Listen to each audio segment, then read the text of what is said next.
You're tuned in to Steve Megatron on Altered Geek Unlimited.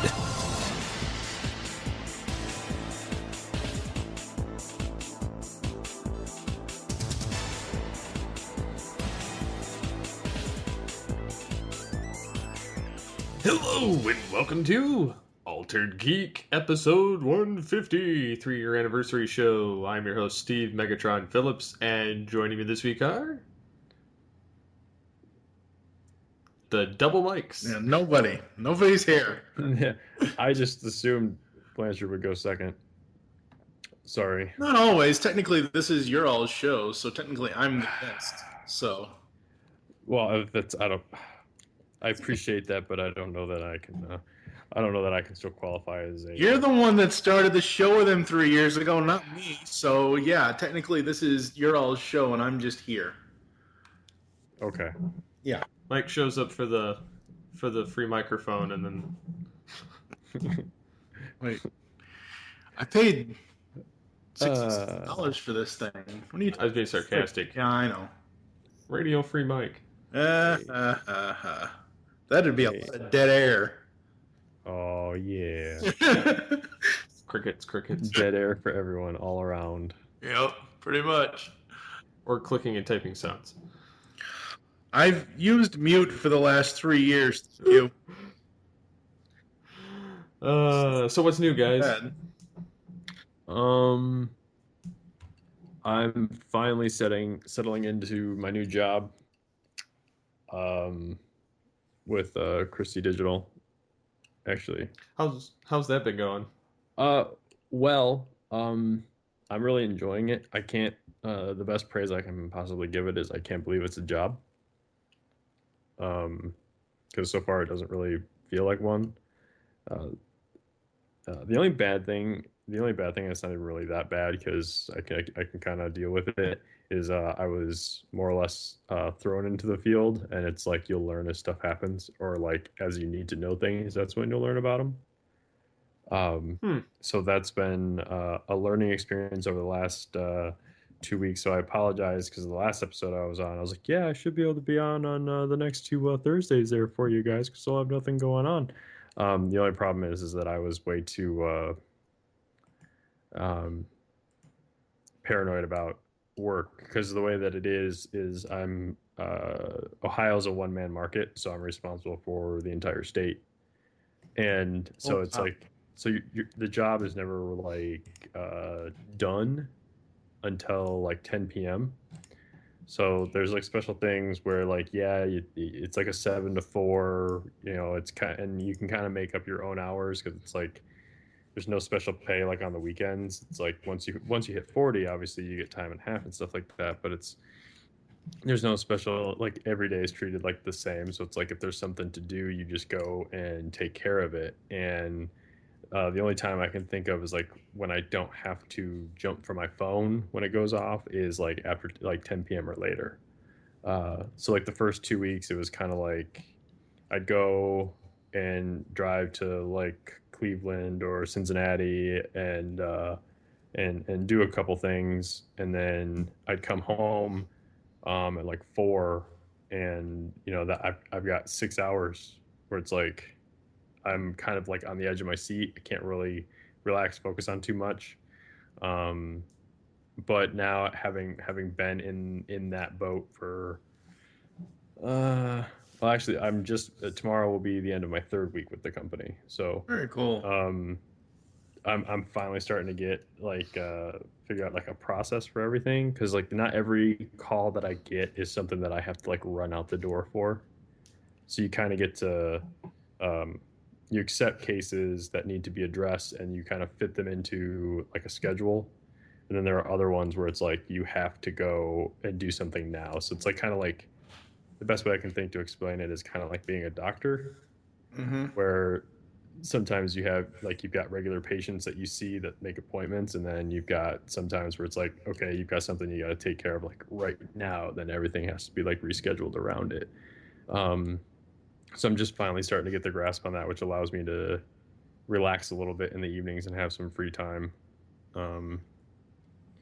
it was the first case I was actually able to feel like I was doing anything on was actually kind of funny because the theater I worked at for 10 years, they had one type of projector. So I got really familiar with one type of projector setup and, one really good on this one system. And the first theater I go to, completely different projectors that I've never seen before. So I'm immediately just out of my element. And there are people I can call, so I don't feel like left like alone or anything, but I'm like, I have no clue how any of this stuff works. Some of the underlying fundamentals are all the same, but I was kind of like, all right, a little over my head here, but no one knows that unless you say something, So a lot in front of the theater staff, I was keeping my cool, but secretly I'm over in the corner on my cell phone crying. No, I wasn't. I wasn't actually crying, but Yeah. But so the first call I was actually able to go on and not feel like that was like, I went out to a theater and they had a lot of theaters now they use TVs to display their showtimes. So you go out there and there's the TV. You see the showtime. I got a call that one of these TVs wasn't showing its image, or the image was tinted pink. Okay. And I was like, okay, well, I'm like kind of nervous, because first of all, you'd think I kind of thought this job was going to be like projectors only. It's not. It's whatever a theater needs an extra set of hands for. Wow. Minus janitorial and like actual like being ushers and stuff like that. But so I go out to the site and I'm kind of like, I have no I was like, it can't really be this simple. The way that these theaters work, there's a central hub and there's let's say like they've got a media player, like one DVD player hooked up to it. Okay, that DVD player comes out, it goes into a box, and then on the other end of that box, it turns that video signal into an Ethernet or a Cat5 or a Cat6 cable, and then they'll run that wherever they need to in the building, because Cat6 is way cheaper to run than like an HDMI cable for like hundreds of feet.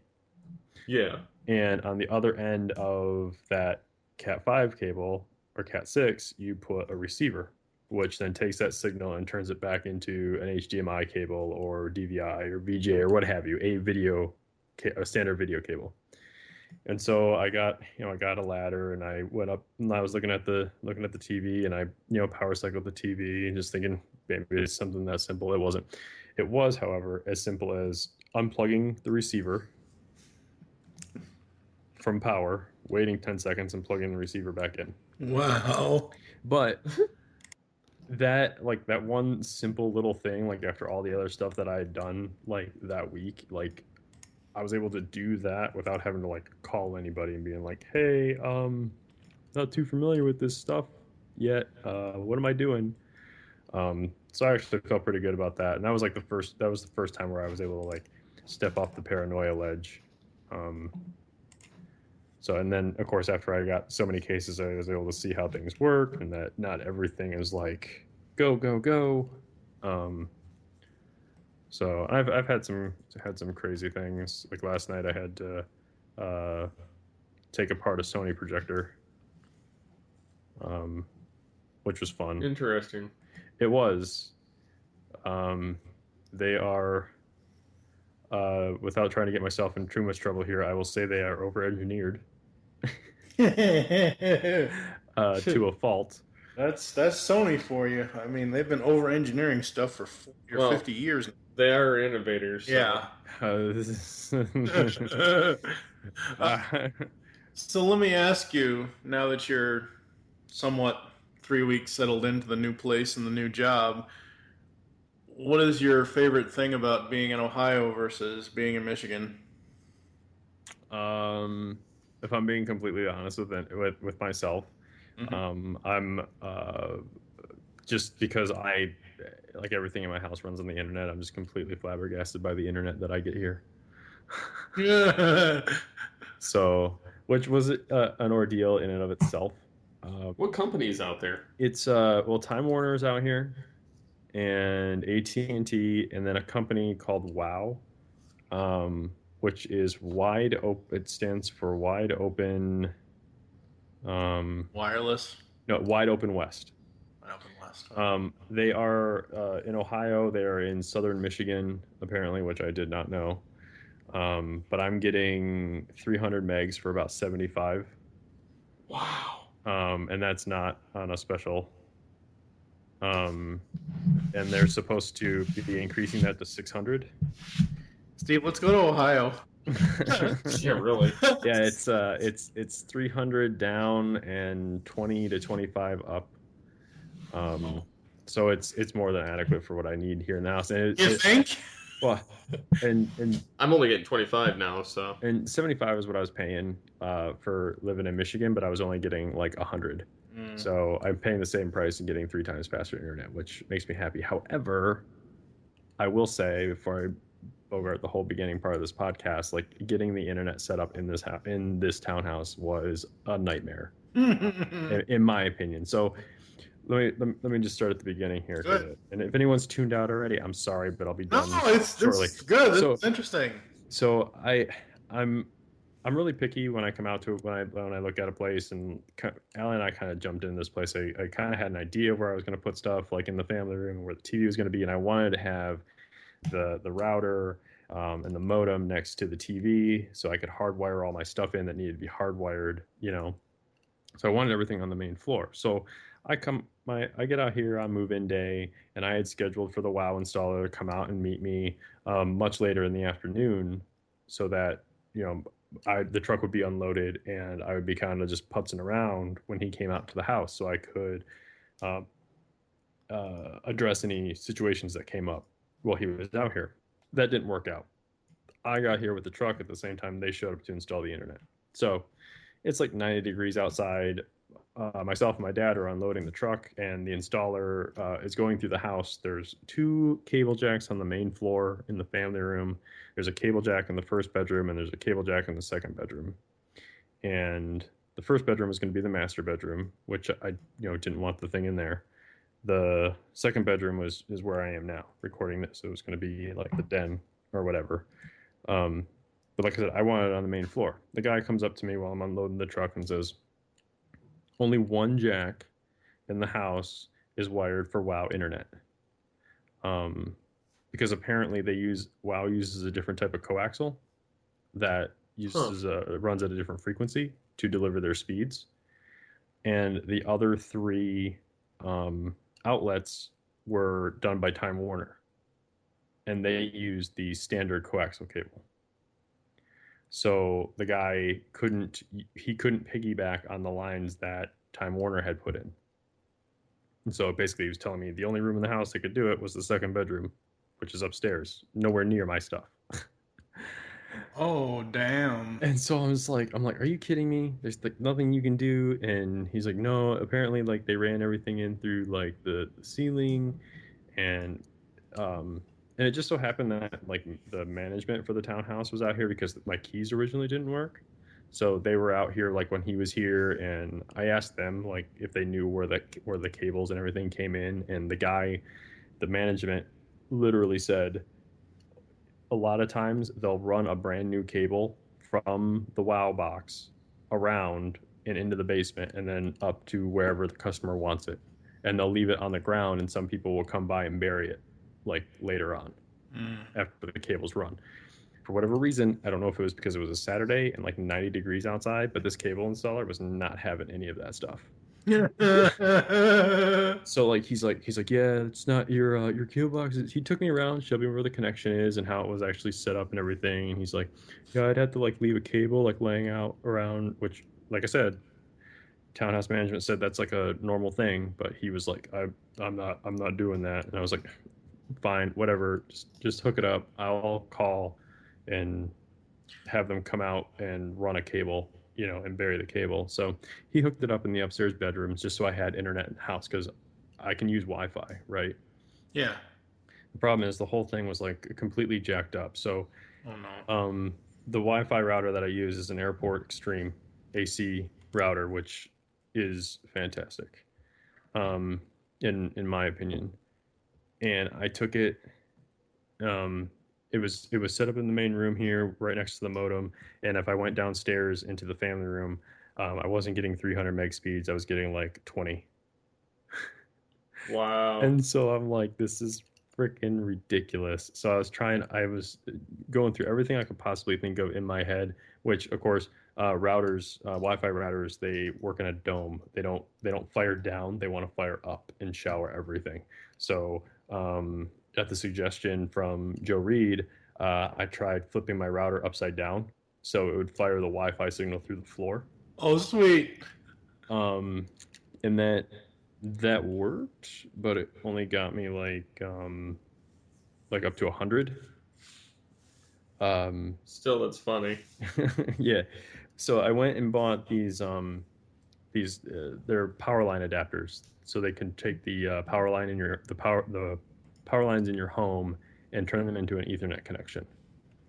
Oh, okay. So I've heard about them, seen them. I thought about using them in my other house before I moved down here, and I thought, well, this is a perfect way to try this out. So I went and bought those, hooked it up. It worked the way that it should, but I was only getting, so I had a quote unquote hardwired connection down to the main floor now.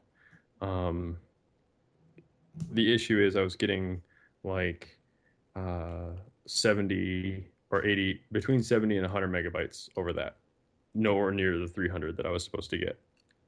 And so I was kind of like, okay, well, I had already called and made the appointment for them to come out and bury the cable, but they said it was going to be any time within the next 2 weeks. So I was like, all right, I can sit here and I can wait for them. I can deal with this while I wait for them to come out and bury the cable and get myself hooked up the right way. Well, that night I was watching, I think I was either playing games with Joe or I was watching something on Netflix, and I could hear this. I thought it was one of my cats breathing, but it was static coming from my speakers. Oh.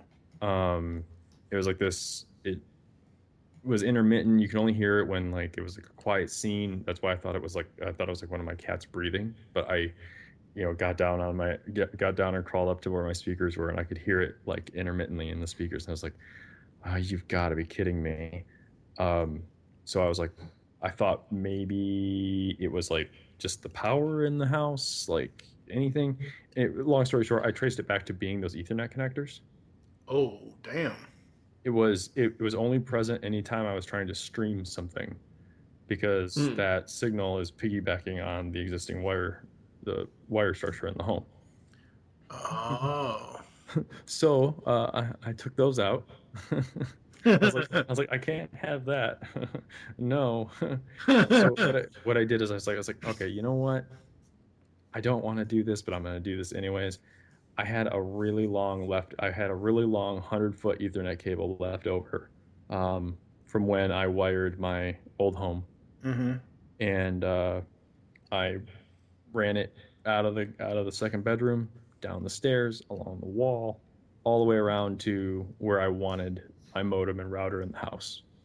And this was like Tuesday now.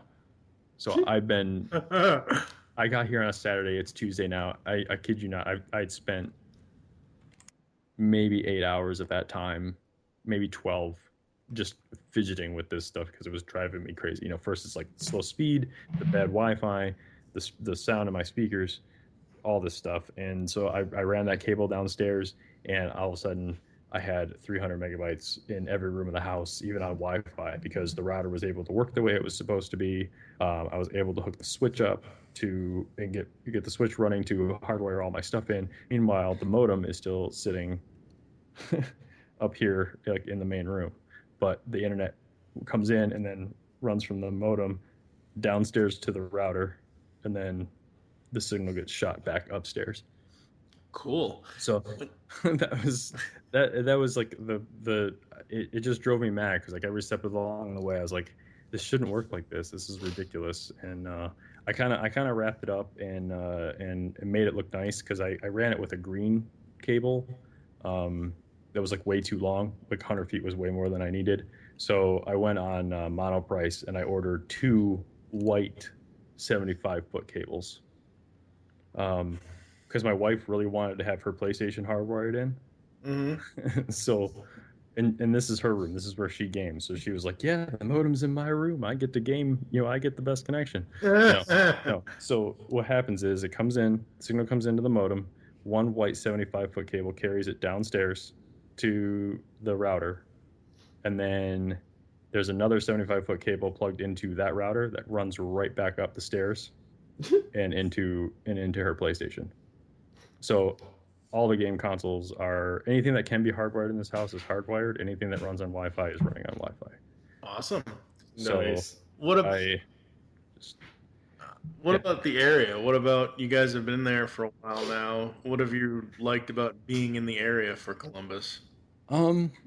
So we've kind of kept to the I guess it'd be like the northeast side of Columbus. Um, in terms of like where we live directly, I think it's kind of a lateral shift from where we came from because we came from like Burton and we came from Flint in the Burton area. It was not a bad area where we were because we were closer to Davison. But it was we kind of made a lateral move. We didn't really go up or down like lifestyle wise. Right. So like if we drive like 10 minutes in any direction from here, like the scenery changes like drastically for the better. Sweet. And there's like we're within 10 minutes of 3 different movie theaters. Awesome. And then also 10 minutes from 2 different Apple stores, like 3 different Best Buys. Isn't that kind of overkill? I mean, technically, don't stores have the same damn thing? I gotta say, I'm amazed by what is going on. Like, because I drive all over the state. Okay, right. I've been in the last 2 weeks. I've been to Cleveland 3 times now.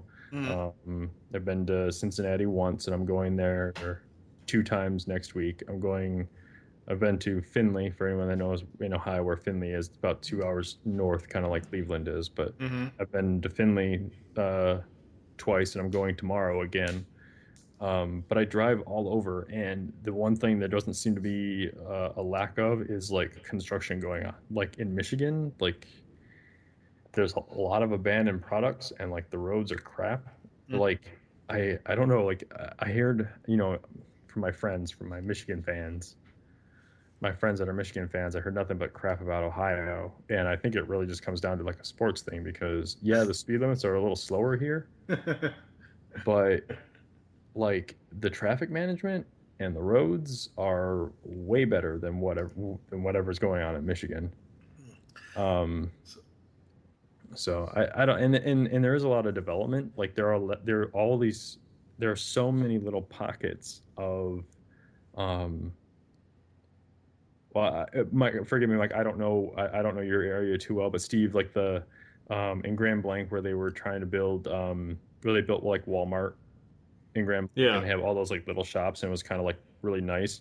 Like imagine that, but like every shop you can think of being located in there as well, and like probably 5 times bigger. Yeah. Wow. Like there are tons of these little pockets like all over the place, and I see them, and like I said, I'm 10 minutes away from 2 of those. Is that kind of like going to like Great Lakes Crossing area, like Auburn Hills? Yeah, but it's all outside, and it's all like it's designed in such a way that you can like walk to each different place, and it's so like Birch Run. Yeah, but doesn't look like dilapidated like Birch Run does. Yeah, Birch Run looks like a dump. Like it's so weird, like seeing, and like I said, I don't know, like this kind of thing. I can't think of a place where this would like work in Michigan because, like, I just don't feel like Michigan either Michigan doesn't have the money or doesn't have the population to support this. It also could be because Columbus is like a much bigger city than Flint. But even Detroit doesn't have anything like what this is. Like, as far as I know, from just driving around Detroit and where I've gone, because like you see little pockets of like development and where things are, but this is like on a whole nother level, like what they have out here. And there's so many of them. Like Mike, I agree with you. It's like where are all these people coming from? and I think it also translates to it's got to be like just the sheer size of Columbus being like a major city. Because along with like all the upscale stuff and like the nicer surroundings as far as like shopping goes, Right. there is a whole lot of I do see, and it could be I haven't quite figured out what to attribute it to yet. It's either the massive like increase in population Mhm. or just the amount of time I spend on the road. But I really can't go out without like seeing at least 4 or 5 like car wrecks Oh, dang, of yeah. varying severity. And the other thing I'll give them credit for here is like while there's a lot of construction going on, they manage it really well, and there's always a cop like with the construction crew. Yeah. Columbus is more of it is a big city, but it's also it's a big city with a small town feel. Um, Yeah. and here in Louisville, Kentucky, they try that, except there's so much backwards crap here that it's just not even funny. It really, like, you're saying about these little pockets of, construction and stuff. They've had various things over the last 20 years, 20 some odd years I've lived here, that, construction has popped up and something new has happened, and 20 years later they've let it go, they've let it get dilapidated, they've let it get like we had this was at least, well, no, last year it was 50 years. 50 years ago last year,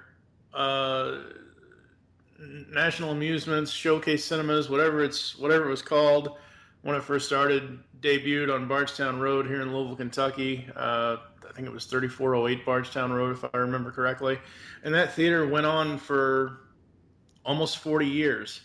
I found it when I came down here in '93 here in Louisville, and in 2005 they shut it down and eventually destroyed it, and now a Costco is going in there, and I'm like, wow, that's just hard.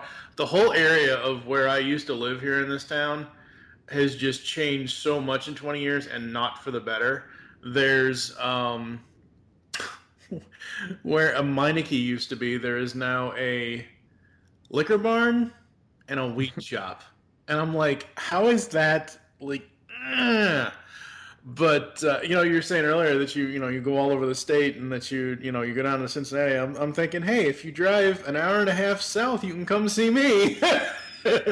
Yeah. Oh, you forget. I'm down there to work. Plus, I get paid for No, the no, no. drive time. No. I know. I'm just saying. And I'm just saying that I'm not. Yeah. I'm not planning any regular excursions down to Cincinnati unless I'm getting paid for it. Yeah. And so I get paid to go down there and come back. So it's Yeah. like that's part of my job. Like I've already worked 40 hours this week, but I like more than half of that was me just driving in a car. So yeah. Oh no, I completely understand. I'm just saying that the location. yeah, no, I know. I'm perfectly aware of how close I am to Kentucky. Yeah, I think a lot of people are that live around here. Oh boy. But yeah, everyone's been really nice. It's funny going into the theaters and everyone's like, so where because they know I'm new. Mm-hmm. They're like, where are you from? And I'm like, Michigan, and every single one of them always has the same response. They're like, ooh, and I'm like, I'm not a sports fan, and they're like, okay. So, Steve, what have you been up to this past week or so? Marketing this podcast. That's been part of it. The other part is I redid the alteredgeek.com, and then I've been trying to migrate all of my domains over to Google domains. Because it's getting too hard to figure out what's hosts I have all these different domains at.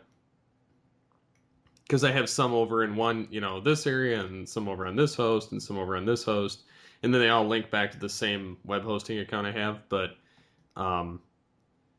so I've been moving them all slowly to Google domains, and the nice part about Google domains is that they give you privacy for free on the domains, which normally other web hosts you have to pay like an extra hold up, $3 to $7. Hold up, Google is giving you Google does domains now for free. I know they do domains. They're giving you privacy for free. Yes.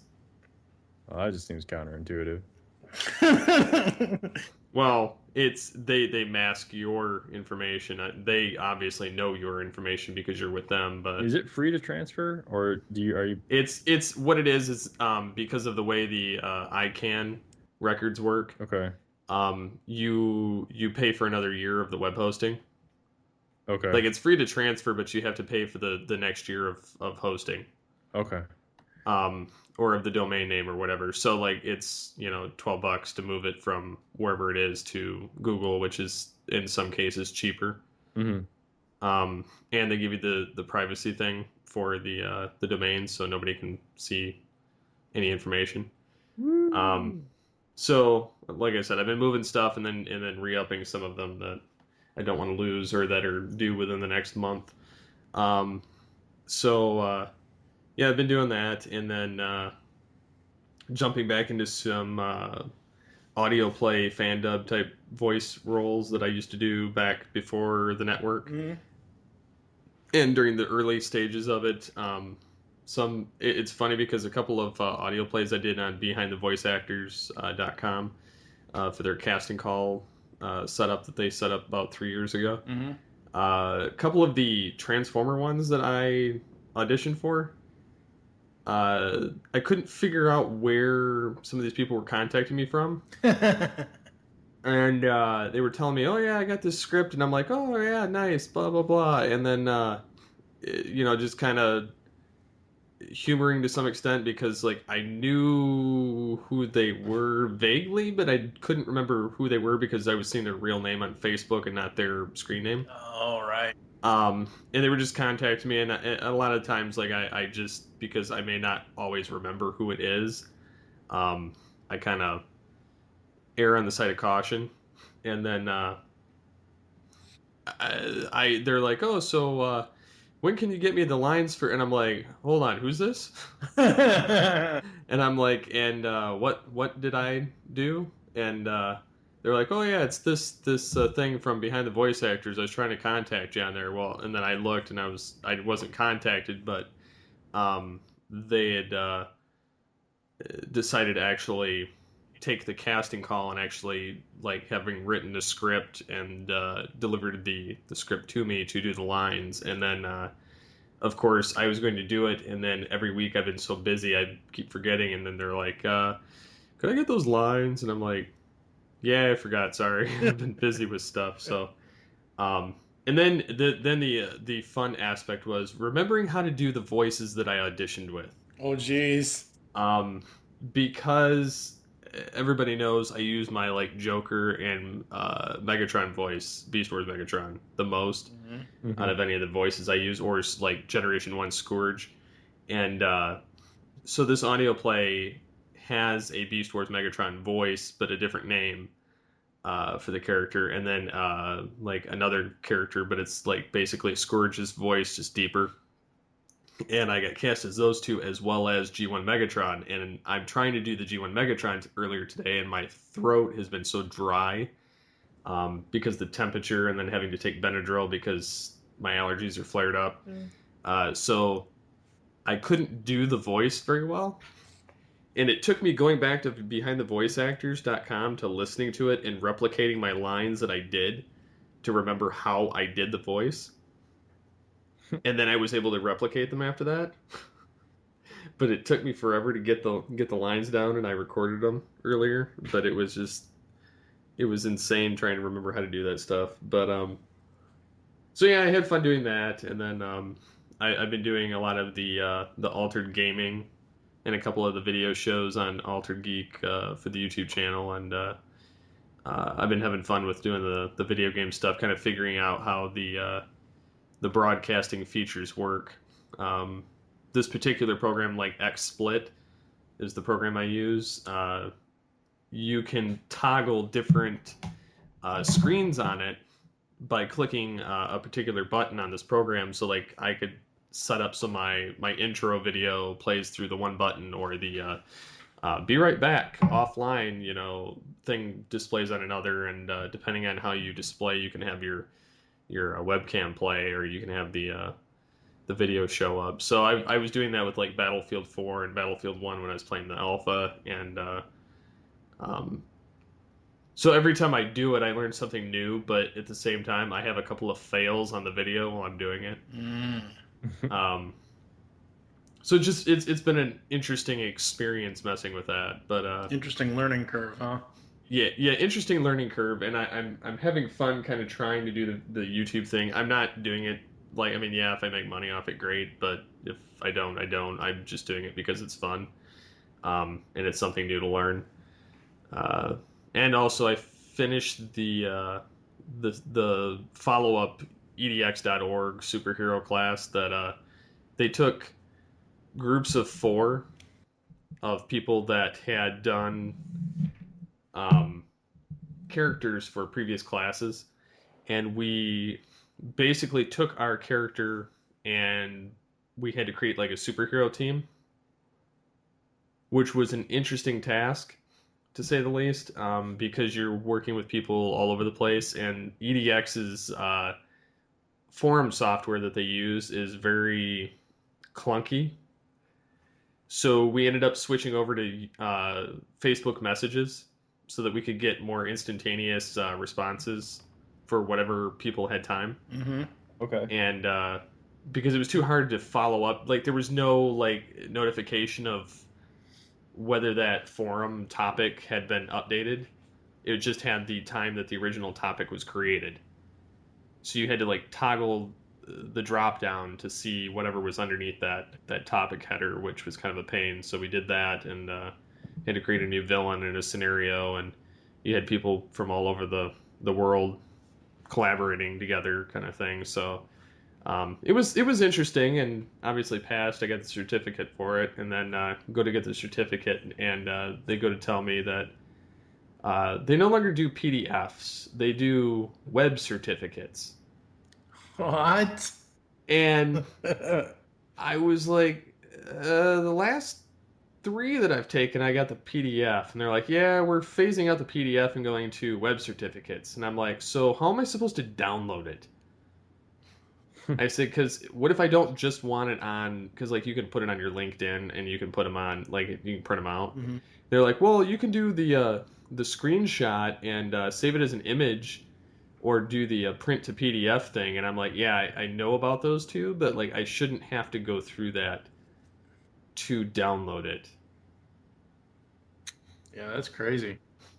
So I was a little peeved, and I was going back and forth with their support about that, but I ended up doing both methods, but it's not the same quality as if it had been an original PDF. But so I was a little agitated about that, but other than that, been having fun reading the feedback for the show. Yep. Heck, I turned one of the feedback things I ended up turning it into a blog post from Epicurious, where he asked, does being a geek now feel less special than what it used to be? So that'll be part of my From the Desk of TFG and Mike thing that I'm going to work up here in a little while. I don't know that being a geek ever felt like a good thing. Okay. Hold on. No. How did you say that? He said something to the effect of now. Well, because we had talked about it last episode of a possible topic. Last episode, but what he said was, in today's society, does it feel like being a geek is less special than what it used to be? Okay, what I meant was I don't think I ever felt special being a geek. Okay. That's what I meant to say. Well, the reason why he asked that is because everyone nowadays, you can be a geek about anything, no matter who you are. Well, I think that was the way it was back then. In fact, there's a great video from the guy that you don't really care for, Movie Bob. It's okay. Let me just state this for the record. Let me just state this for the record. You brought it up. This is your fault. You brought this up. Okay. Let me just state for the record. I have no ill will towards Movie Bob whatsoever. I just don't like the guy's style. And if I don't like the guy's style, I'm not going to watch his videos. And the last time I watched one of his videos is when you pointed it out to me like 4 years ago. Okay. It didn't need that explanation. I just said you don't care for him. That's fine. Anyways, he had a great video, and it was about I'll see if I can dig it up somewhere, but because it was on the Escapist, but I don't think it's there anymore. Anyways, it was about how it was about this exact topic, how there's always been geeks. Like if you're, for example, if you're a sports fan and you're wearing a jersey and it has somebody else's name on it, you're cosplaying. Okay. And you're a geek of sports. Yeah, exactly. Geeking out over sports statistics is the same thing as geeking out over like the stats of like a role playing character. Like it's all the same thing. It's just Different topic. yeah. It's I don't think that the idea that I don't really think the idea of geeking out about I don't think the idea about everyone identifying as like a geek now is any different than it was. I think it's just now people kind of realize that. I think it's okay. I think you kind of realize that it's okay, and I feel like it's always been that way, or at least I thought it has been, because like my dad geeks out about like woodworking and metalwork and working out in his garage, and I geek out about video games and wiring my home for home internet. It's all varying degrees. I don't think it ever really felt special. In fact, I kind of thought that geek always was. I mean, yeah, we've kind of taken it back, in the last, because the most popular movies tend to be quote unquote geek movies or geek driven movies now, but Right. I feel like so we've kind of decided that we're gonna kind of take it back and make it into something that it wasn't. But I always thought the whole like geek, nerd, dork, I always felt like that kind of stuff was just like derogatory. Like It used to be, yeah. And I think that's part of his question here, is that he's saying that essentially, and I could be wrong, so he can let me know in the comments, I'm sorry, whereas 30 years ago there were less geek voices. There were still geek voices, but when we were kids there were less voices than there are now. So I just think that it's gotten more saturated now because social media, Right. everybody gets a voice. But exactly. I wouldn't equate it that everybody's a geek. I would almost equate it that it might bother certain people because everything that was, like your superheroes, your Transformers and stuff like that was kind of a niche thing back then that's become more widespread, is like the advancement of the pop culture itself. Mm. I wonder how much that I think if it's two things that you kind of put together, but I don't think they kind of came together the way I would have put them, which is, if you got back then, information was drip fed to you through like a magazine or going to a comic book shop. Like you couldn't, so it was really easy to kind of like identify with someone like that guy in the comic book shop with me. But now with not now, I mean the internet's been around for a long time. But like with the rise of like Facebook and Twitter, where you said everyone has a voice, all of a like sudden, the last 10 years. Yeah, like all of a sudden, everyone, you can, like, it's kind of like I don't know how the base example of what I'm trying to say here. The wrong way to say this is it's kind of like porn. There's something for everybody. And so, like, if you want to run a search just for like Transformers stuff, and I'm not talking about like Rule 34 or anything like that. I'm just saying, like, if you want to run, like, if you're a Transformers fan, you can sit at home and you can go to Transformers sites and you see someone that has a counter opinion to you, and you can just be a dick to that person. Mm-hmm. And I think but you can interact with people from behind a computer. It doesn't have to. And I think because we spend so much time on a computer looking at that same stuff, it's kind of like that's all you see. Like I know, like my Twitter feed is set up so that I really only see movie and gaming news, because that's how I want my stuff curated. So it's like if that's all I see, then I think, yeah, there's a lot of people out there that whatever. But I just think it has to do with how, because so much we're bombarded with so much stuff, and there's so many options for how you choose to curate the information that you get. I just think the internet's made the world smaller, and I think just like there are more people willing to sit behind a computer, like a guy that might get online and nerd out like on Transformers forum, or like a Ninja Turtles forum or something like that, or maybe they even listen to like a video game podcast like in their spare time. Maybe they don't tell their friends about that. Maybe it's like still like a closet thing. You know what I'm saying? Like, because you can do it in the privacy of your own home. Yeah. So it's I still don't think like the jock that made fun of you in high school is gonna outwardly, like in person, gonna call himself a geek. You know what I'm saying? Or a nerd, because that's just not who he sees himself to be. Right. But in the privacy of your own home on Twitter, sure, everyone's gonna be like, "Yeah, I'm a geek. I love those movies." But I don't know. I see where he's coming from. I see where Steve's coming. I see where you're coming from, Mike. I just think that I don't know. I never really cared for that stuff growing up. It's like you like what you like. What does it matter? You know. Oh yeah, and I agree with you. I'm just I was just saying that's If anything, I think nerd culture, geek culture has just become more obnoxious. It has. Because I think you get the people that are on the wrong. Maybe that's what he's mean by just it being less special, because you get the Gamergate crap and just people being mean. Like I don't ever remember being mean. I guess I don't remember there being mean geeks. I mean, I can honestly say, like, and I've watched, like, even some YouTubers say the same thing, like, going back and, like, listening or watching your older content and then seeing how much of a dick you are compared to now is, like, it bothers me to even see it. But, like, I'm not going to deny I did it. I just call it, like, I've evolved by seeing all of it.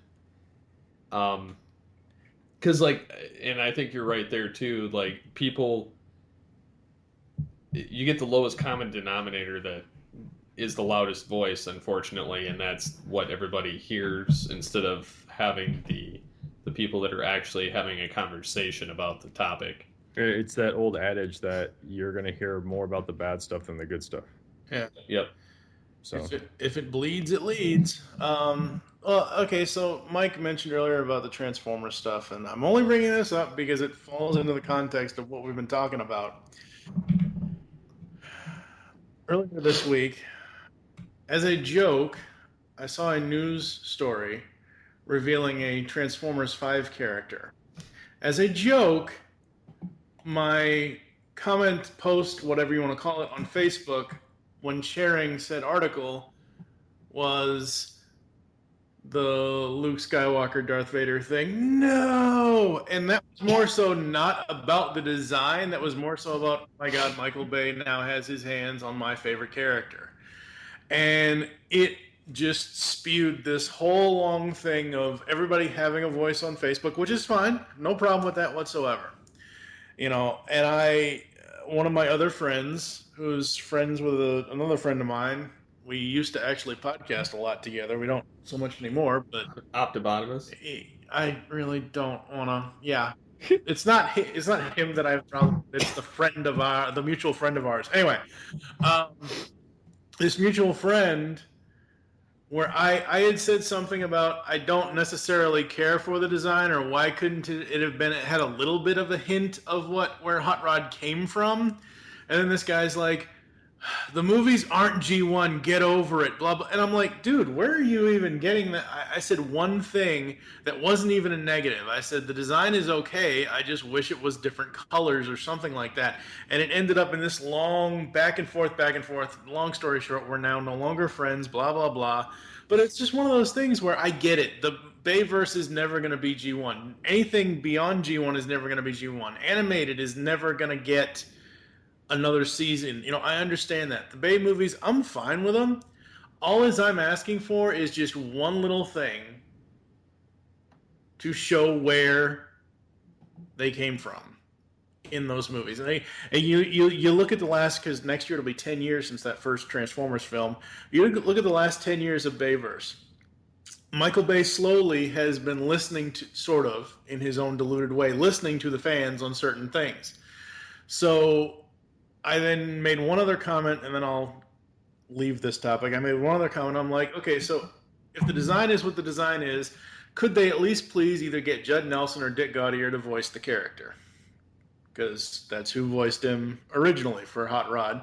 And he's like, yeah, but this isn't G1, get over it. And this guy is acting like I'm whining about the whole thing, and I'm not. I'm just asking one simple question. I'm not even complaining. I'm not even being negative about it. I don't know. Whatever. Doesn't really matter. But it's just one of those things where it's like, how can something where I'm asking a simple question and not being negative go so negatively wrong that we're no longer friends at all anymore? It's just, oh God. Felt like I was back in high school all over again. As for the rest of my week, I have been watching through the first 2 seasons of Justice League again since La La Land Records released their 4 CD set of the score for the first 2 seasons of that animated classic. God, I love that show. It's a good show. Yep. Yep, and the music is amazing. Where to now, Steve? I guess I'll bring up some of the listener comments Cool. from the last episode. Because last episode we kind of went into various comments and questions throughout the history of Altered Geek, and then There weren't any. I know I wasn't there, but there weren't any questions like pertaining to me. Were there? That I'm just asking. I don't think so. I don't think so directly, Okay. but it's more like Just generic questions. Well, like there was like we brought up Art's Justice League predictions since the cast is now, that kind of thing. The cast is out there, the trailer's out there, so we. Oh, that trailer looks amazing. I know, right? I know. I was much more enthusiastic about the Justice League trailer than I ever was about Batman v Superman. Have either of you seen the extended cut yet? Of Batman v Superman? Yeah. No. What did they change? Okay. This is not a knock against the movie. This is just I'm just prefacing this conversation. I am only 2/3 of the way through the movie, which means I'm 2 hours into it. I still have an hour left. And that's not because I couldn't watch it. It's because I was too tired. I watched an hour, went to bed. Next day I watched another hour, went to bed. I haven't been able to get back to it. They fleshed out in my opinion, they fleshed out quite a bit. Now remember, I liked the theatrical cut. All they did, I think, was make the theatrical cut better. The motivations behind Superman going after Batman and vice versa are way more apparent. The subplot that Luthor was hatching is actually in the movie now. Like you can see it long before it's actually kind of revealed what he's doing. You can see his henchmen moving in the backgrounds in certain situations. Mm-hmm. It flows a whole lot better than the theatrical cut did. There's more time to breathe. There's subtle differences in the Batman versus Superman fight. I think it goes on for a couple minutes longer. Which, by the way, fantastic editing for whoever decided to chop that movie up, because it still it still works when you put these scenes back into it. Because it's interesting to see what was removed and what was left in. But I'm enjoying it. It's also the first movie that I've seen in the new ultra high definition HDR, which is the high dynamic range for color. Okay. And it looks amazing. I was watching it in a darkened room, and I probably shouldn't have been, because there's some stuff in there eye burning, bright, coming off of the TV, lightning. It looks like there's a couple instances with lightning strikes, and it's a flash might as well have gone off in my face in a dark room.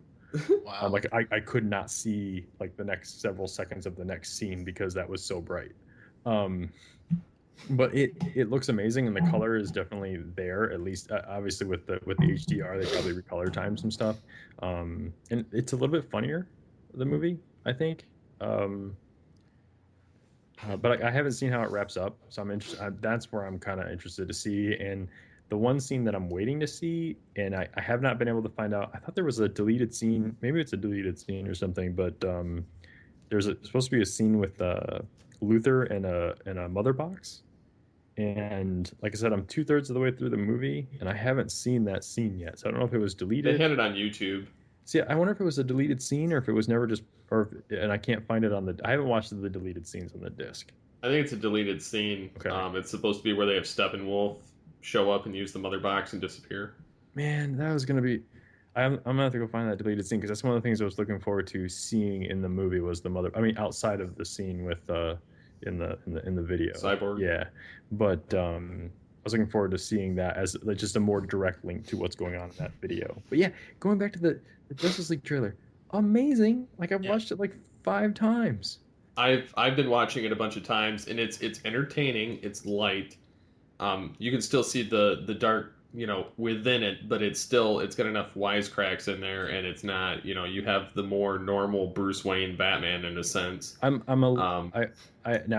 won't go all positive here and rainbows and sunshines and butterflies. I am a little miffed about the Flash costume, but I am too.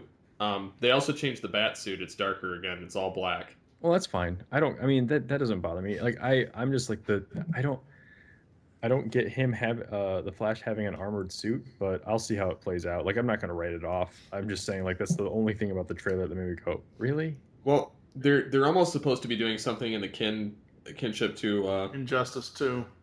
Well, no, not even Injustice. Like how Tony Stark goes to, Peter Parker and helps him with his suit. Yeah. I get that we'll probably see 2 different versions of it, but I'm just kind of like it looks like the screenshot that we saw for the Power Ranger suits. Yeah. And I was kind of like, I was fine with it for Power Rangers, but not for Flash. Yeah, but it looks pretty cool. I mean, I'm really looking forward to the movie, and then the fact that you've got Wonder Woman and Batman creating the Justice League. And Wonder Woman looks great too. Yeah, the Wonder Woman trailer was awesome. Yes. Finally, a bright DC Universe movie. Finally, a DC Universe movie with actual color. I got that out of Justice League. I didn't get that from Wonder Woman. And they also said that they said early on that don't expect it to be that bright of a movie. It didn't look that bright to me, but it was more. The poster there was more was color definitely in it, and it was lighter tones.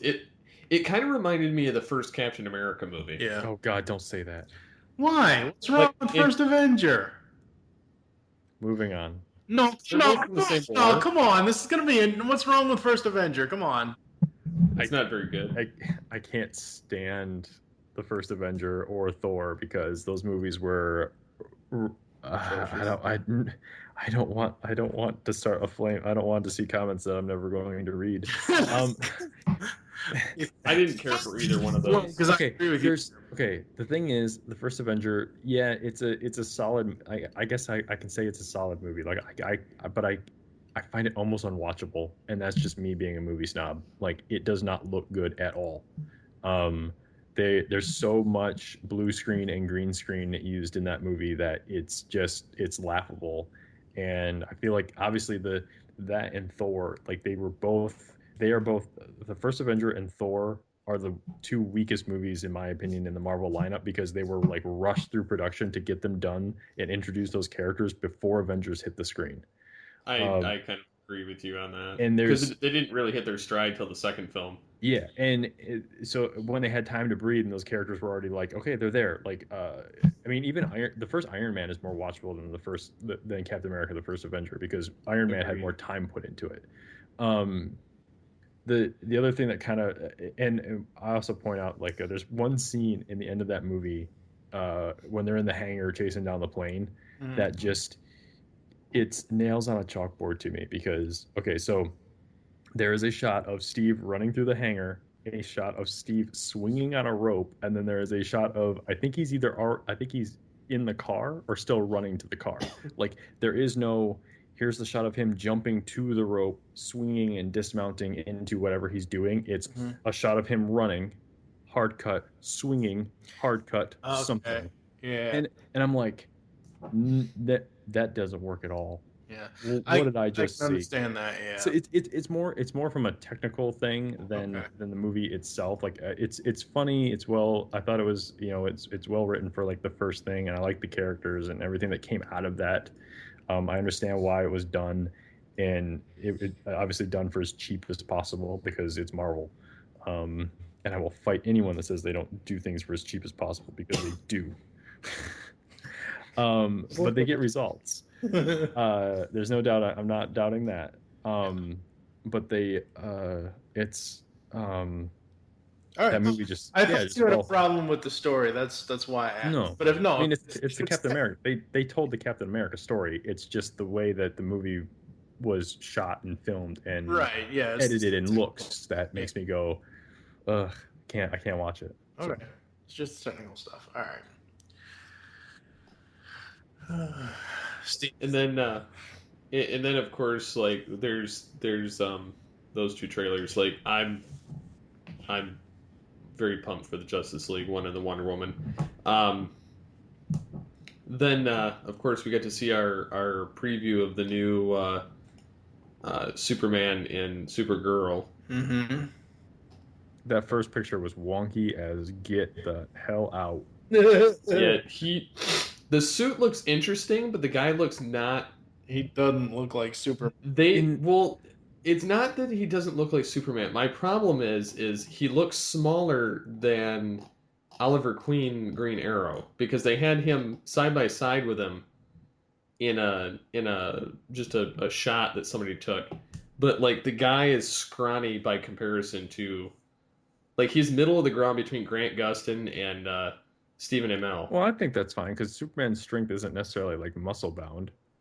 No, but I mean, like, he just looks awkwardly thin instead of like a little bit built. I haven't seen that photo, but the one photo that I did see, I was like, it was the promotional still of him next to Supergirl. Like this, I'm pretty sure it's the first one that most people saw. Yeah. And that he just looks all sorts of awkward in that picture. Like other pictures I've seen, like from set photos and stuff like that, I'm like, okay, that's Superman. The other thing looks like a misprinted action figure. Yeah, the promotional. And I saw a video of it earlier of where he's fighting Metallo. Oh, cool. Yeah, the promotional photo, she looks fine. He looks like, Photoshopped all get out. Yeah, I mean, it looks like somebody. Okay, there was an article on Facebook. I don't know, earlier this week or might have been end of last week. Who knows? 2 weeks ago, I don't know, about the dying art of drawn movie posters versus Photoshop and digital art and whatever else. And this image reminds me of that because it looks like somebody took the time for her and then they just scribbled him in. That's what it looks like. Because the way he is posed, the way his facial expression just looks like he's so. He doesn't know how to do the CW face shot yet, that the rest of them know. Yeah. Have they I've been out of it for 3 weeks, so forgive me. Have they addressed how Supergirl's going to tie in with the rest of the stuff? From what I gather, they're going to have her cross over, and it's going to be a 1x1x1 shot. She's going to be in Flash first, then Arrow, then in Legends. So Flash is going to pull. It's a 4-part episode between all 4 shows. So she's gonna. The first half of her season is gonna be in the original one, and then the last half is gonna be like a convergence. I'm not quite sure. I'm thinking it's going to be mid-season, because they're saying that Flashpoint is going to be the first half of the Flash season 3. Okay. And then they're going to reset back to the regular timeline, but what's going to happen is there's going to be repercussions. So I'm thinking that in his jumping back to that's what we talked about last time I was on. Yeah, it's going to collapse back on itself, and then all 4 shows will be in the same universe, is what I'm thinking. But I think the big 4 crossover isn't until December, so I think what Steve is saying about the whole mid-season. Yeah, it's going to be a mid-season thing. Yeah, it's the mid-season finales for all shows. I'm just saying, what I'm saying is what we talked about the last time I was on, which was my fan fiction, where they take the entire, like, every DC TV series, you see the repercussions of Flashpoint in every series, instead of Arrow carrying on like Arrow and everything else. Like all of a sudden, maybe Arrow season 5 opens up and it's like lighthearted Oliver Queen, like from Smallville, or from like Justice League, or Justice Hartley. Because now you're in the Flashpoint universe, so and then of course one by one slowly the pieces start coming back together, and then everything kind of rubber bands back in on itself, which I said could have been like the season finale and let the writers have like crazy fun for 22 episodes on each series just to kind of cleanse everyone's palate. But even doing like half a season that would be like effed up for each show, that would be kind of cool too. I actually saw something and it looked pretty funny, but I could see this. If they ever decided to bring Batman, albeit briefly, into the fold, I don't see it happening. But if they did, somebody had photoshopped a a shot of Jensen Ackles as Batman and had him side by side with the Superman, the Supergirl, Flash, Green Arrow, and like the rest of the superheroes. Wow. So it actually looked pretty funny, but I could totally see him playing the part. Yeah. If it was in, because it's all CW anyway. Yeah. So, okay. You guys might know more about this than I do, or someone in the comments might know more about this than all of us. But why is Superman allowed on the small screen and not Batman? That's what I want to know. But like I said, I wish that they would, honestly, because I'm sick of I mean, I get Gotham's not terrible. I have enjoyed it, but I'm probably not going to watch season 3 just because You can say Gotham's terrible. No one's going to hate you. You can still watch season 2 the was show. actually good. That's the problem. Season 1 was terrible. Season 1, but it wasn't. I could watch it towards the end of the season. Season 2 was better. Season 3, I have no hope for. So, it's kind of like watching Arrow, you know. Well, yeah. Except Arrow's anchored by 2 better shows. So, Yeah. That anchor but is like I losing, said, though. I mean, I saw that Photoshop and I thought it was funny, and somebody actually photoshopped Ackles next to like Ben Affleck, and it almost looks like he could be a younger version of that same Batman. you know what the funny thing is he was originally Jason Teague on Smallville, so that having him as Batman on the CW, if it ever happens, that would actually make sense. Well, he's already paid by the same network, which Yeah. to say they couldn't yank him. Yeah. for Oh, the- absolutely. As far as no Batman on TV, it's something to do as far as I can remember, without looking anything up from a few years ago. It's something to do with I believe it's either the estate of Bob Kane, or it's Warner Brothers, or it's DC, or it's all of the above. It's DC. They just don't want to have Batman on. To a lesser extent, it's also Warner Brothers, since that's essentially DC's parent company, where they just don't feel like Batman will, like, actually having a Batman on television will work. I think what they're scared of is what happened, back in the 60s, and hey, it's going to be campy, and of course it's not. We live in an age where everything is dark now. It's not going to be campy. It's not going to be Adam West Batman. you know what I think it is? I think it's because Batman's the only franchise that Warner Brothers has in the DC lineup that makes them any money. I think so too. That could be it. That very much could be it. But yeah, I mean, I'm stoked for the DC television stuff. Oh, but, yeah. I'm so, when are they gonna get, these shows are we've only got a month or so, well, about 2 months or so before they actually debut on October 3rd, 4th, 5th, and 6th. So we got a Flash trailer, we got an Arrow trailer, we got a Legends trailer. When are we getting a Supergirl trailer, damn it? Come on now. I would imagine. I won't see one. Yeah. Actually, you know what I think they're waiting. Isn't the CW airing every Supergirl episode up to every Monday up to The release. Yeah. They're gonna do double episodes every Monday night. I wonder if it's gonna come right before that starts, That could be cool. or after that, or after that's over or something. So not to I don't know, muddy the water, I guess, or I don't know. Yeah, that could be cool.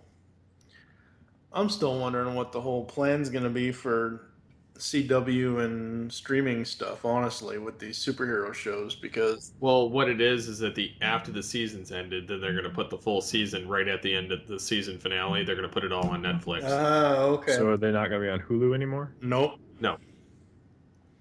What they're going to do is right after the season finale airs, I knew that. The next day it's going to be on Netflix. I knew that. I just didn't know if it was going to be on Hulu the next day. No, the Hulu... Yeah, they signed an exclusivity deal just like Disney did with Netflix. Yeah, the Hulu deal is essentially dead at this point. So Back to torrenting then. Yep.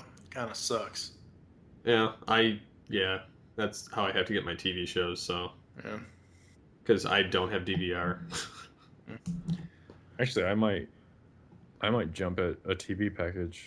If that happens. No, I mean, I because have local channels. I just don't. I'm never on. Like, I can't watch the TV because usually I have stuff around the house to do. But here's the crazy thing. I can get the same speed internet I have, and my local channels in HD. So really, the only channels that matter, because everything else is streaming. The local channels in HD with a DVR for like $100. So I might do that. Anyways, whatever. Awesome. but yeah, I'm looking forward to when they do it. I'm waiting for the shows to come back now at this point. Mm.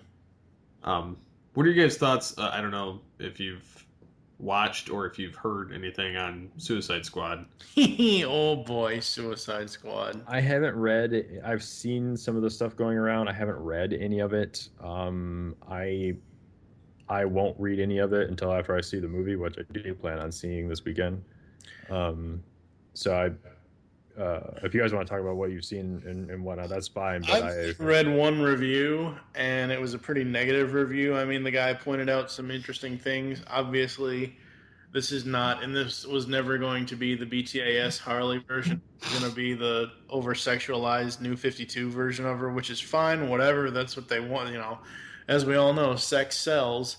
But come on, you can't tell me the original Harley wasn't sex selling too, like the one of the animated Everything. series? She was innuendo after innuendo. she was innuendo, but she was never, you know. She didn't flaunt the part. Yeah. She just talked about it. Yeah, exactly. Yeah, animation. Animations can be subtle too. She was sexualized from the get-go. Yeah. Well, and they meant her to be that way because they saw the actual actress on a soap opera dressed like a clown and trying to be sexy. So. Yeah. I mean, the movie in itself, I'm still going to see it eventually. I probably won't see it in theaters, but I'll see it when it hits Netflix or whatever. But I don't know. I think my overall thoughts on it, just on the movie in general, from what I've seen from the trailers and the clips and all that, is it looks a hell of a lot more fun than BVS was. But I never thought that could only be just the first 20 minutes of the movie. The rest of the movie could suck. Who knows? Well, I never thought Batman vs Superman was going to be fun. I thought it was going to be good. I didn't think it was going to be like a fun, rip-roaring ride, though. I don't know. Like, Suicide Squad. I feel like I feel like it doesn't matter what DC does. Like, I think I'm not. I am very hesitant to say conspiracy because I haven't seen the movie yet. So people could be right. It could be bad. But I was also one of the ones like Batman v Superman. So whatever.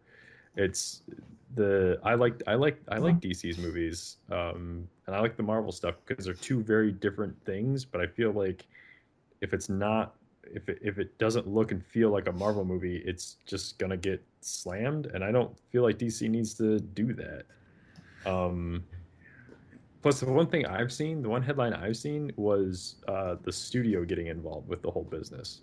I didn't dive into it. It was like a YouTube video. It was like something like it was like some flame grabbing headline, which was like, did studio meddling ruin Suicide Squad? Which it very well could have, because they did reshoots on it like after Batman v Superman hit. So I mean, we'll never know the full story. But it looks fun. That's all I want out of it. I just want it to be fun. I don't care whatever else it is. It just looks like fun. Yep. So. Absolutely. Yeah, I feel like the same thing happens anyway with DC. I personally don't. I personally don't care to see Suicide Squad, and it's more so because I just don't care for the premise and the villains. I expected, I knew I was going to go in liking BVS, regardless. I mean, yeah, there were some poorly written areas, but overall, I enjoyed the film. But I didn't want it to look like a Marvel film, and I feel like the Marvel films have like this cookie cutter element to them now. At least the ones that are going to tie back into the Avengers films. Because like Guardians didn't feel like that, and we have yet to see the second film, and Doctor Strange looks different too. So, the rest of them though, I kind of knew what I was getting into, and like I saw Civil War, it was good, but it wasn't like this spectacular thing that everybody was like clamoring over. It basically felt like I was watching the same movie as BVS. It was just different color palette and heroes, and a lot less emo-ness. Because sorry, there's so much emo in BVS. Yeah, but the extended cut, like the reason for that, what comes across as emo, I think, in the theatrical cut is because they're brooding. The way it's cut, it just looks like they're brooding for brooding's sake. Mm-hmm. And the extended cut, in my opinion, it's not. It remedies that. Like that's not the. They're not brooding just for brooding's sake in the extended cut. Okay. There's reasons, like the whole conspiracy with like the desert, and like there's scenes where Clark is actually investigating the Batman. Oh, okay. So to like make time and make people actually go see the movie and cut the parts of the plot that make any damn sense out of the movie, they took all the Clark investigating stuff out. Yes. Well, they kind of insinuated it anyway. They did, but not like they like Clark like it was that whole, I think there's only like one or two scenes in the theatrical cut, and the only prominent one I can remember is the one where Lawrence Fishburne is like, nobody cares about Clark Kent taking on the Bat. Yeah. Like that's like it, and then it's just like all of a sudden like everyone's just and Clark's like already like moody, but there's like there were way more scenes shot where like Clark goes to that den that the Batman was at. Yeah. In the beginning, he goes to that crime scene and he investigates the crime scene, and he follows up with just a number of different things, like while he's researching Batman. Right. The guy that goes to prison, the whole thing with like those pictures that were like given to him with the guy that was executed in prison, like that is a whole storyline that was like deleted from the movie, and it's all back in there. Like Clark talks to the widow, like of the guy that was killed in jail, and that's like one of the things he's like, I can stop this, so I'm going to stop this. He doesn't know that Bruce is Batman until he actually like confronts him, but there's definitely like footage in there of him being like, I can stop this, so I'm going to stop it. Wow. Can you guys believe it's been 3 years of the show, of the podcast, and we're still talking about this? I don't think it'd be an Altered Geek if we weren't talking about it. It seems, since the show was founded on that. Yeah. But I mean, I understood why people didn't like the theatrical cut. I understand not wanting to give it like a second shake or whatever, and that's fine. I just don't have time to argue with people that don't like it. Like I'll just like, you don't like it? Okay, that's fine. We don't have to talk about it. Because I don't feel like arguing my point either, because it's kind of like banging your head against a brick wall. Yeah. Like, in this day and age, it's like I've said before, I liked everything to do with Ben Affleck and Batman and Bruce Wayne and everything else. I just felt the story was too disjointed. That's all. The weakest part, but also one of like the coolest parts, is the one that got like the meme is the Martha stuff, because it never occurred to me that both their moms' names were Martha. Yeah, it didn't occur to me until I saw that image on Facebook where the two of them are facing off. Somebody captioned under it, "Martha is the safe word," and I'm like, Martha Kent, Martha. Oh yeah, somebody wasn't being too creative that day. It was two different creators at two different times. Right, I understand that. Yeah. But I never even realized that. I didn't even realize that when I was watching the movie for the first time. But like, I don't know if it's Ben Affleck in that mech suit when the revelation hits him, or but that scene, even in the extended cut, that scene still doesn't look right. Why did you say that name? Especially since that fight goes on a lot longer in the extended cut, and is a little more brutal, like not bloodier, but just a little more brutal. And so it's like, and then you get to that part, you're like, So let me ask you, with the extended cut is, because as everybody knows, the extended cut is rated R. How much actual blood, guts, and gore is in the extended versus the theatrical? No, I'd have to watch the opening again in the desert. Like Okay. there's way more stuff going on in the desert, Okay. especially with people actually getting shot. And I think there's like there's not like blood splatter, but like red mist, like Mhm. blood mist from the bullets. Um, Other than that, I haven't seen too much of anything other than like certain things go on a little longer than others. Like I said, the Batman versus Superman fight actually goes on a little bit longer. I haven't gotten. I've stopped right before Doomsday gets let loose. That's where I've stopped. So I've yet to watch from there to the end of the movie, and there's still from that point in the extended cut, there's still like 45, 50 minutes left in the movie. Wow. So I still have yet to watch that chunk of it. So I don't know if like things get kind of messy in there. Okay. But I really think it just went. I think things just went on a little bit longer, and scenes, especially like I think there might have been there's actually a stab. Like they show you the guy dying in jail Oh, okay. with the bat marker. I mean, it's not like anything that you probably wouldn't see like on Arrow, except that it's not any different than when Roy got stabbed on Arrow, Okay. except it's through a cinematic lens that is the grit of Batman v Superman.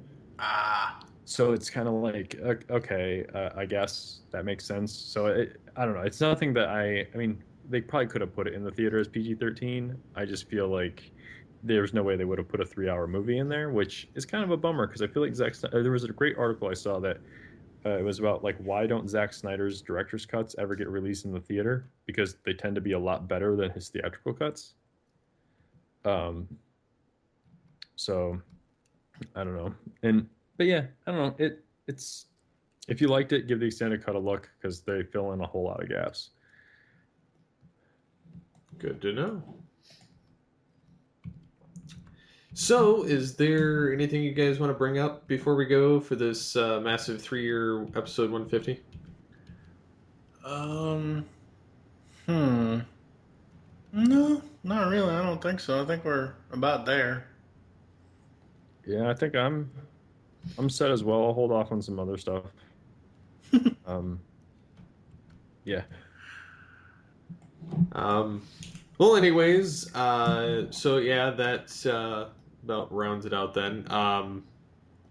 We will be taking a brief hiatus for the remainder of the month just because I'm going on vacation and I need a break. Mm-hmm. So, but I will be on game streaming from now until the end of the month, just kind of periodically. Might do more with the YouTube channel. Just kind of depends on what's going on. But I'd like to point out before we leave, and I'll have Steve put the link in the show notes. I did, my buddy Doug over at Talking About My Generation and I recorded with all of our mutual friend, the King Geek, Joe Reed. King Geek is what Danner called him on Facebook. We recorded a thing of what makes us the geeks we are. So that was a pretty cool hour or so conversation. So if anyone wants to go check that out, you can. But yeah, I don't know, I'm kind of almost winding down early this year for podcasts. I'm cutting back on a lot of stuff. More about that in another time. But yeah, Altered Geek, 3 years. Yay! First, okay, outside of alternate numbering, first GCRN podcast to ever reach the 150 episode mark. Wouldn't actually 3 years be 156? Well, there was that time that Steve threw the numbering out, so what numbering? the episode numbering on the posts. Anyway, I don't know. No, this is actually episode 150. Oh, okay. It's been about 50 episodes a year because I usually skip about 2 weeks throughout the year. Okay. So, and then there's some weeks where I might skip an extra week, but I might double up episodes that week. So yeah, it breaks out right. All right. So, but yeah. So if there's any comments, questions, suggestions, or things you'd like to see us cover, please leave feedback on the episode post. And of course, I will hold on to it and save it for when we return. And If anyone has any kind of if there's any theater geeks or nerds out there, movie theater geeks or nerds, that have any questions that I could vaguely answer, I can potentially do that for you, vaguely answer those questions, so as to not get myself in trouble. So if you guys have any questions about various different systems and how they work and all that stuff with movies and movie theaters, you can ask those too. So yeah, do that too. So until next time, get altered, get geeky with the Altered Geeks.